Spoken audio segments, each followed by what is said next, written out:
সবাই কেমন আছো? আশা করি প্রত্যেকে ভালো আছো।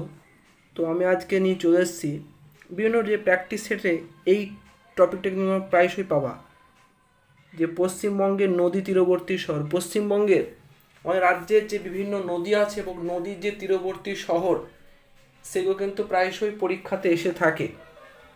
তো চলো আর দেরি করব না, চটপট শুরু করি। প্রত্যেকে ভিডিওটা প্রথম থেকে শেষ পর্যন্ত দেখো, অনেক গুরুত্বপূর্ণ তোমাদের কনসেপ্ট ক্লিয়ার হয়ে যাবে। এবং এখান থেকে WP, KP, PSC miscellaneous, PSC clerkship প্রত্যেক পরীক্ষায় কিন্তু কোয়েশ্চেন এসেই থাকে। চলো দেরি না করে শুরু করছি। দেখো, প্রথমে বলতে দিয়েছে যে হুগলি নদী, এই হুগলি নদীর তীরে কোন শহর রয়েছে? এই হুগলি নদীর তীরে আমরা পাবো না, কলকাতা শহর পাবো। হুগলির তীরে আছে কলকাতা শহর। আবার হুগলি নদীর তীরে আমরা পাবো হাওড়াকে দেখতে পাবো। আবার হুগলি নদীর তীরে আমরা দেখতে পাবো ব্যারাকপুরকে দেখতে পাবো। তোমার পরীক্ষা আসতে পারে যে ব্যারাকপুর শহর কোন নদীর তীরে অবস্থিত, তোমার উত্তর করবা হুগলি। আরও আছে হুগলি থেকে, যেমন হুগলির তীরে আমরা পাবো, হুগলির তীরে পাবো চন্দননগরকে পাবো। আবার হুগলির তীরে রয়েছে ত্রিবেণী শহর। নেক্সট, মহানন্দা। এই মহানন্দা তীরে কোন শহর রয়েছে? মহানন্দা তীরে রয়েছে মালদা শহর। এই মহানন্দা তীরে আছে মালদা শহর। আবার মহানন্দা তীরে রয়েছে শিলিগুড়ি শহর। আবার মহানন্দা তীরে রয়েছে ইটাহার শহর। মেনলি এই দুটো তোমাদের পরীক্ষা দিয়ে থাকে, মালদা শিলিগুড়িকে দিয়ে অপশানটা দেয়। নেক্সট, আবার আছে মহানন্দার তীরে আমরা দেখতে পাবো ইসলামপুর। আবার মহানন্দা তীরে দেখতে পাবো ইংরেজ বাজার। দামোদরের তীরে রয়েছে দুর্গাপুর শহর, অর্থাৎ যেটা আমরা বলি ওই পশ্চিম বর্ধমানের মধ্যে পড়ে। আর পাবো দামোদরের তীরে আমরা দেখতে পাবো আসানসোলকে। দামোদরের তীরে আমরা আসানসোলকে পাবো। আবার দামোদরের তীরে আমরা পাবো রানীগঞ্জকে পাবো। তো এই হচ্ছে দামোদরের তীরে কী পাচ্ছি? দুর্গাপুর পাচ্ছি, আসানসোল পাচ্ছি, আর রানীগঞ্জ পাচ্ছি। এই তিনটে হলো দামোদর। এই দামোদর থেকে যেটা একটা ছোট্ট একটা প্রসঙ্গ মাথায় রেখে দাও, যে দামোদরকে আমরা কী বলি? এই নদীকে আমরা বলি বাংলার দুঃখ। এই নদীকে আমরা বলি বাংলার দুঃখ বলি। এবং এখানে আর একটা বিষয় কিন্তু মাথার মধ্যে রেখে দিও, আমরা লিখছে যদিও, যে এই যে দামোদর নদী, এই দামোদর নদী হচ্ছে পশ্চিমবঙ্গের মালভূমি অঞ্চলের দীর্ঘতম নদী। একবার পরীক্ষায় এসেছিল।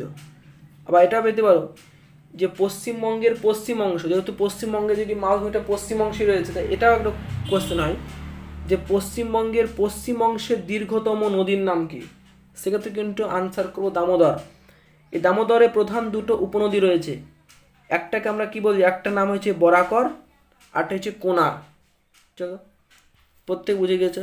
নেক্সট আসছি অজয়। এই অজয় নদীর তীরে রয়েছে কেন্দুলি শহর। অজয়ের তীরে রয়েছে আবার আসানসোলও পড়ে, কিন্তু অজয়ের তীরে আবার ইলামবাজারও পড়ে অজয় নদ। তো প্রত্যেক জানো যে অজয় নদে কিন্তু বান্ডাকে। নেক্সট, ভাগীরথী। এই ভাগীরথীর তীরে আমরা দেখতে বেশ কত শহরকে পাবো। যেমন ভাগীরথীর তীরে পাবো আমরা কাটোয়া শহর রয়েছে, আর ভাগীরথীর তীরে রয়েছে মুর্শিদাবাদ শহর, ভাগীরথীর তীরে রয়েছে নবদ্বীপ শহর। নবদ্বীপ যেটা আমাদের নদিয়া ডিস্ট্রিক্টের মধ্যে পড়ছে, নদিয়ার নবদ্বীপ। তো প্রত্যেকে জানো যে নবদ্বীপের দই বিখ্যাত। কংসাবতী।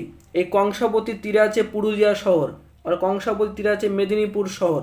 এইটাই মেনলি পরীক্ষাতে দেয় যে মেদিনীপুর শহর কোন নদীর তীরে অবস্থিত। উত্তর হচ্ছে কংসাবতী। নেক্সট আসছি জলঢাকা। এই জলঢাকার তীরে রয়েছে মাথাভাঙা, আর জলঢাকার তীরে রয়েছে ধূপগুড়ি। তোমরা প্রত্যেকে জানো যে সিকিমের যে জেমু হিমবাহ থেকে এই আমাদের প্রত্যেকে জানাও যে জলঢাকা নদীর উৎপত্তি স্থল কোথায়? এটা আমাদের জানাও। জলঢাকা নদীর উৎপত্তি স্থল, জলঢাকা নদী কোথা থেকে উৎপত্তি লাভ করেছে, এটা প্রত্যেকের হোমওয়ার্ক। ভিডিওটা দেখার পর ভিডিওতে কমেন্ট সেকশন থাকছে, কমেন্ট সেকশনে উত্তরটা জানাবা যে জলঢাকা নদীর উৎপত্তি কোথা থেকে হয়েছে। পরবর্তী প্রশ্ন আমরা দেখব, প্রশ্ন ঠিক নয় টপিক। ইছামতি। ইছামতিতে রয়েছে বনগাঁ শহর। আবার ইছামতির তীরে রয়েছে বসিরহাট শহর, ইছামতি। তিস্তা, এটা পরীক্ষা দিয়েছিল, এই যে তিস্তা, তিস্তা এবং করলা এর তীরে রয়েছে জলপাইগুড়ি শহর। আবার তিস্তার তীরে রয়েছে কালিম্পং শহর। কালজানি, কালজানি এবং ডিমা নদী এতে রয়েছে আলিপুরদুয়ার শহর। তোমরা প্রত্যেকে জানো যে জলপাইগুড়ি ডিস্ট্রিক্টকে ভেঙে এই আলিপুরদুয়ার ডিস্ট্রিক্টে কিন্তু তৈরি করা হয়েছিল, নিউলি ফর্ম ডিস্ট্রিক্ট পশ্চিমবঙ্গের মধ্যে।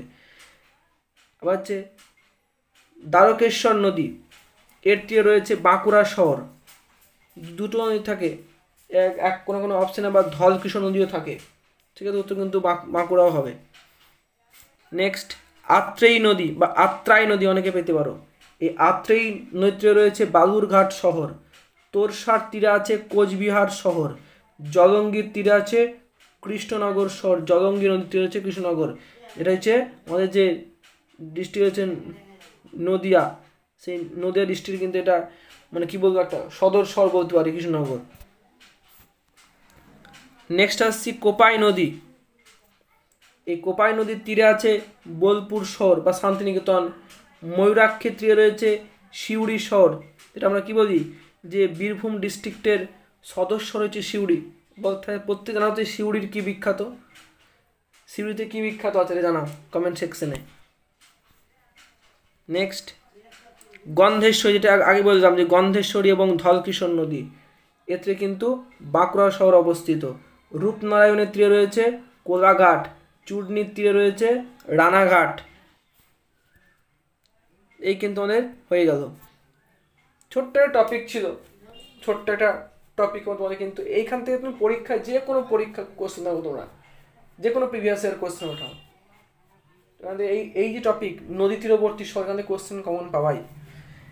যাদেরকে ভিডিওটা ভালো লেগেছে অবশ্যই একটা লাইক করে দিও, এবং ভিডিও যদি তোমাদের মধ্যে একটু উপকার হয়ে থাকে তো অবশ্যই বন্ধুদের মধ্যে শেয়ার করতে ভুলো না। খুব সুন্দর তোমার একটা টপিক করিয়ে দিলাম। আপকামিং যে যাই পরীক্ষা দাও না কেন এখান থেকে কোশ্চেন অন্তত 1 কি 2 নম্বরের কোশ্চেন তোমাদের পরীক্ষাতে থাকবেই। আর বলবো প্রত্যেককেই বলবো যে যারা ভিডিওটা দেখছো তারা অবশ্যই কী করবো, ভিডিওটাকে একটু লাইক শেয়ার তো করবো। আর যারা চ্যানেলে নতুন আছো তো অবশ্যই চ্যানেলটাকে সাবস্ক্রাইব করে পাশে বেল আইকনটাকে ক্লিক করতে ভুলো না। তো সাবস্ক্রাইব করা থেকে কী হবে, যখন আমি নতুন নতুন ভিডিও আপলোড করব তোমরা কিন্তু সঙ্গে সঙ্গে তার যে একটা মেসেজ বা নোটিফিকেশান তোমার কিন্তু ফোনে অটোমেটিক্যালি চলে যাবে, তোমরা কিন্তু তৎক্ষণাৎ কিন্তু ক্লাসটা দেখে নিতে পারবে। তো চলো আজকের মতো ভিডিও এখানেই, দেখা হচ্ছে নেক্সট ভিডিওতে আর একটা দুর্দান্ত টপিক নিয়ে। আপকামিং সমস্ত পরীক্ষার জন্য এটা উপযোগী হবে। আজ এখানেই, দেখা হচ্ছে পরবর্তী ভিডিওতে। ততক্ষণ যেন ভালো থেকো, ভালো রেখো এবং দুর্দান্তভাবে প্রিপারেশন করতে থাকো। চলো টাটা।